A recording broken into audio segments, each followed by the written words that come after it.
Question पढ़िए। What do you understand by the concept of freedom of speech and expression? Explain the need and significance for imposition of responsible restrictions on it. Reasonable restriction है। अब बताइए इस question के कितने part हैं? How many parts? एक तो खुद freedom of speech and expression है, दूसरा नीड एंड सिग्निफिकेंस है, नीड एंड सिग्निफिकेंस है, ठीक है। और रीजनेबल रिस्ट्रिक्शंस है, 3 है। नहीं, गलत। तो 4 हैं, तो 2 हैं। नीड अलग है और सिग्निफिकेंस अलग है। अच्छा ठीक है, तो मतलब वही तो विच यानी और रिस्ट्रिक्शंस भी तो हैं। नहीं उसी का है। देखिए क्वेश्चन ये बोल रहा है कि देखिए अगर मेंस का अगर क्वेश्चन अच्छे से लिखना है ना, तो सबसे पहले आप क्वेश्चन को अच्छे से पढ़ना सीखिए और फिर उसके बाद जो पकड़िए उसमें कि उसके कितने पार्ट हैं। फर्स्ट थिंग पार्ट ढूंढने का ट्राई कीजिए। तो देखिए इसके 3 पार्ट हैं। पहले हमको ये बताना है कि freedom of speech and expressions क्या होता है। क्या होता है बताइए। बोलने की स्वतंत्रता, हिंदी एक्सप्रेस करने की ट्रांसलेशन नहीं पूछ रहा हूँ। हाँ तो इसका मतलब यही होता है। आप क्या लिख के आए हैं? मुझे याद नहीं, मैं बस लिख दी जल्दी जो भी आ रहा था। आर्टिकल लिखी, मैं आर्टिकल मेंशन करी और तो उसमें ये बताया गया हुआ है। अब दूसरी चीज़ सबसे बड़ी करना है। देखिए आज मैं केवल कमियाँ ढूंढ रहा हूँ, क्या क्या आपको कमेंट करना है। पूरा कमियाँ ही कमियाँ हैं। मैं हाँ तो गिनवा सुनिए, देती तो हूँ। आप ये कमी कोई नहीं बता पाएगा जो मैं चीज़ आपको बता रहा हूँ। सुनिए, सेकंड चीज़, कोई भी सब्जेक्ट हो ना, एग्ज़ाम हॉल में डेफिनेशन बनाना उसका डिफ़िकल्ट होता है। तो कुछ टर्म हैं जैसे freedom of speech and expression हो गया, डेमोक्रेसी हो गया, अनएम्प्लॉयमेंट हो गया, पॉवर्टी हो गया, इसके डेफिनेशन जो है ना आप एक जगह कहीं लिख के याद कर लीजिए। मैंने लिखा है, मैं आपको भेज दूँगा। पहली चीज़, जो चीज़ आप समस्या फेस कर रहे हैं ना वो सबसे मैं फेस कर चुका हूँ, इसलिए आपको बताने में मैं सक्षम हूँ कि आपको क्या क्या समस्या आने वाली है फ्यूचर में। तो ये चीज़ आपको करना है, डेफिनेशन फर्स्ट ही। अभी इसलिए पहले से पूछा कि इसका डेफिनेशन क्या बताएंगे आप, क्योंकि आप बता नहीं पाएंगे और अगर बनाएंगे तो टाइम लगेगा। इसलिए जो है ना आप 1 घंटे में 10 क्वेश्चन नहीं कर पाएंगे, उससे रीज़न वही है। तो देखिए मैं आपको भेज दूंगा, वो आपको याद करके मेरे को बताना है फिर। तो ये फ्रीडम स्पीच, तो देखिए सबसे पहले आपको इसमें बताना है कि फ्रीडम स्पीच एक्सप्रेशन होता क्या है, फिर बताना है कि इसकी नीड क्या है सेकंड पार्ट में, फिर इसका सिग्निफिकेंस क्या है। देखिए अगर जिस दिन आप ये चीज़ सीख गए ना कि इस क्वेश्चन कितने पार्ट है ना, आप कभी कंफ्यूज नहीं हो सकते हैं। अब सेकंड क्वेश्चन ये राइज होता है कि हम इसमें जो है ना फ्रीडम ऑफ स्पीच एक्सप्रेशन क्या होता है, इसको हम कितना वेटेज दें 10 मार्क में से, बताइए। इसको तो हम इंट्रोडक्शन में लिखेंगे। बिल्कुल गलत। इंट्रोडक्शन में जो 3-4 लाइन लिखेंगे, लेकिन इसको फिर से एक्सप्लेन करना पड़ेगा। तो देखिए अगर ये ना भी पूछा होता ना तब भी हम इंट्रोडक्शन में यही लिखते हैं ना। अगर खुद पूछ लिया है तो इसका मतलब ये है कि हमको जो है उसको फिर से एक्सप्लेन करना है थोड़ा सा। देखिए इसने देखिए खुद किया है इंट्रोडक्शन, इसने ये लिखा है, इसने ये लिखा है। देखिए इन्होंने तो पूरा सिलेबस ही चेप दिया तो है। आपको ये समझ नहीं, उससे मतलब नहीं है। हाँ ठीक है। ये कौन सा वर्ड यूज करते हैं?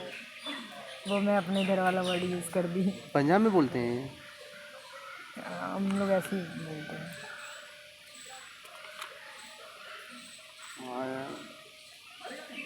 फिर नीड ऑफ सिग्निफिकेंस डिटेल में और बताऊंगा बाद में, केवल आपको बता रहा हूँ क्या करना है। जैसे ये बताइए, ये अभी क्या अटेम्प्ट किया है, इसको पढ़िए। The Indian Constitution is a good blend of the checks and balances system rather than the strict separation of powers justified. हाँ अब आप बताइए क्या इसमें कितने पार्ट हैं?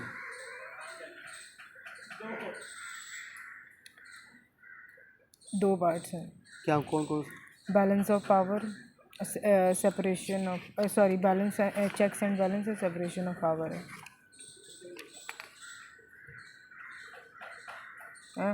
नहीं है। गुड, आपने पहचान लिया, आई लाइक इट। देखा कितनी इंटेलिजेंट हो, एक बार में पकड़ लेती है। अब बताइए separation of power Indian constitution में कहाँ कहाँ मिलता है?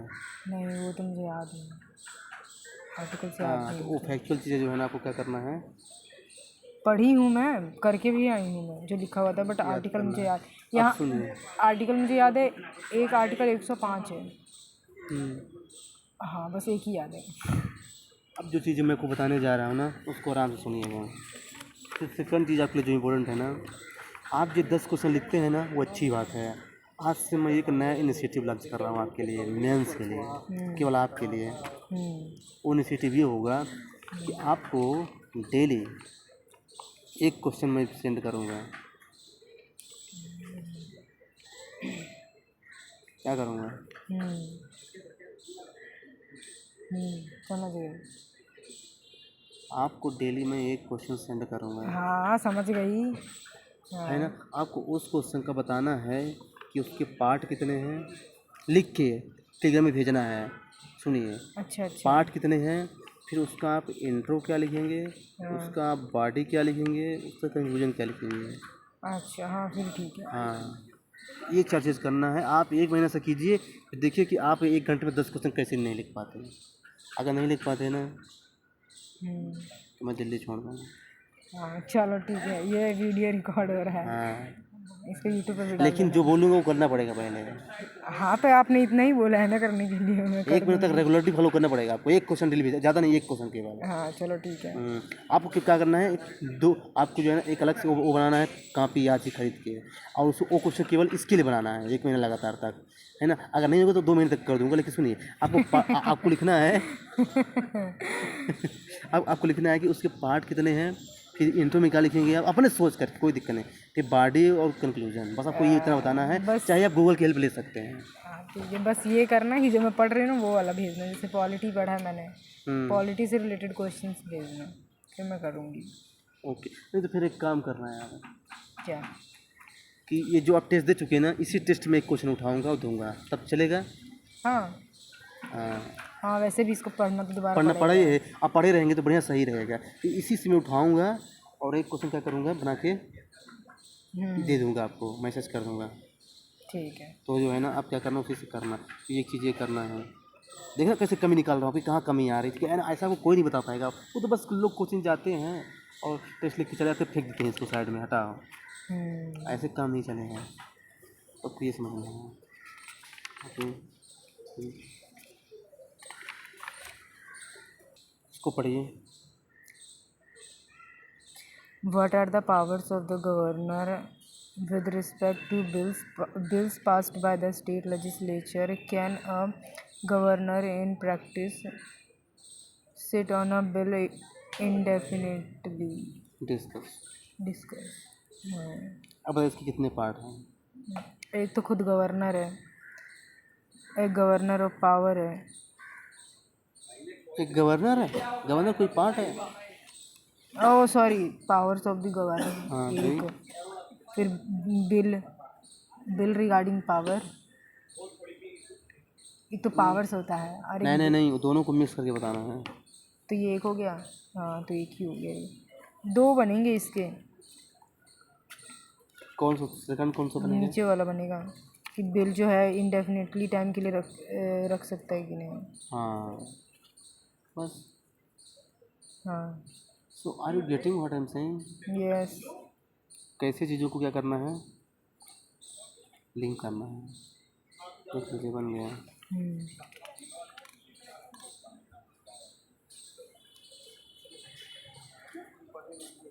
नेक्स्ट वाला कौन सा है, और कोई अटेम्प्ट किए हैं आपने? ये तीसरा ही था, ये चौथा है। व्हाट आर द इसको पढ़िए।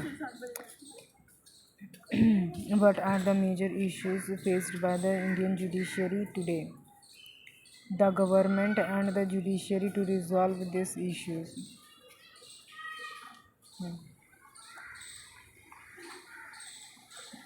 Issues हैं और रिजॉल्व द सोल्यूशन भी है, दो दो हो गए हैं इसके पास। मेजर इशू सेकंड, और इसके present measure to resolve the issue 3 number. देख रहे हैं ना। तो ऐसे आपको वहाँ पे लिख के बताना पड़ेगा, जब क्वेश्चन होगा ना आपको बताना है कि ये वाला फर्स्ट पार्ट है, लिख के सेकंड वाला थर्ड पार्ट, फिर लिखेंगे इंट्रो बॉडी कंक्लूजन। ठीक है। इससे जो है ना आपका पूरा पूरा बिल्डिंग हो जाएगा ऐसे। Oh sorry. इस तरीके से करना है कंसेप्ट का बिल्डिंग। ठीक है।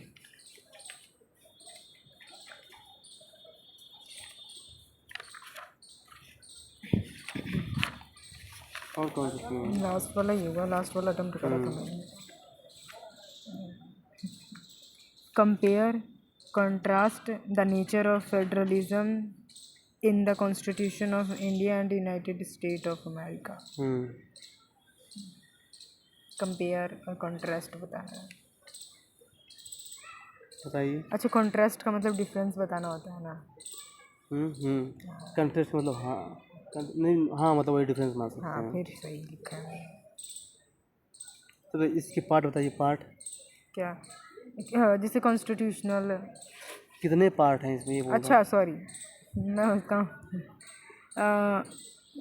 एक ही है, दो हैं, दो सॉरी दो हैं। हाँ, एक तो कंपेयर करना है हाँ और और एक कंट्रास्ट करना है, इसके दो पार्ट हैं। इन दोनों पार्ट की हेल्प से क्या हो जाएगा, हमारा आंसर आ जाएगा। तो देखिए अल्टीमेटली आपको ये चीज़ सीखना है, ये एक दो दिन की बात नहीं है, ये धीरे धीरे क्या हो जाएगा, आ जाएगा, है ना। वैसे क्या क्या दोनों में वो है सिमिलरिटी बताइए, इंडिया और यूएसए में। रिटन कॉन्स्टिट्यूशन है, दोनों के पास सिटीजनशिप है, दोनों के पास ही वो है, फेडरल सिस्टम भी है, सुप्रीम कोर्ट भी है, और क्या था, दोनों के पास प्रेसिडेंट है, दोनों के पास वाइस प्रेसिडेंट है, यही है। दोनों के पास वाइस प्रेसिडेंट है। हाँ। तो दोनों के पास डीपीएसपी है। नहीं है। प्रियम्बल दोनों के पास है। हाँ प्रियम्बल भी है। दोनों के पास पीएम है। नहीं। और दोनों में डिफरेंस क्या है। डिफरेंस यही है कि जो कॉन्स्टिट्यूशन है हमारे यहाँ पे मतलब थोड़ा वाइडर है, इनमें शॉर्टर है। हमारा जो फेडरल सिस्टम है लेकिन हम मतलब यूनाइटरी भी है, और क्या बोलते हैं उसको, सिटीजनशिप है, बट हमारे में यहाँ सिंगल है, उनमें डबल है। जुडिशरी है, सुप्रीम कोर्ट है, लेकिन हमारे यहाँ पे सिंगल है, अपेक्स है सुप्रीम कोर्ट, लेकिन उनके यहाँ पे सब every states have supreme court. बस यही है। बस इतना ही है। और भी है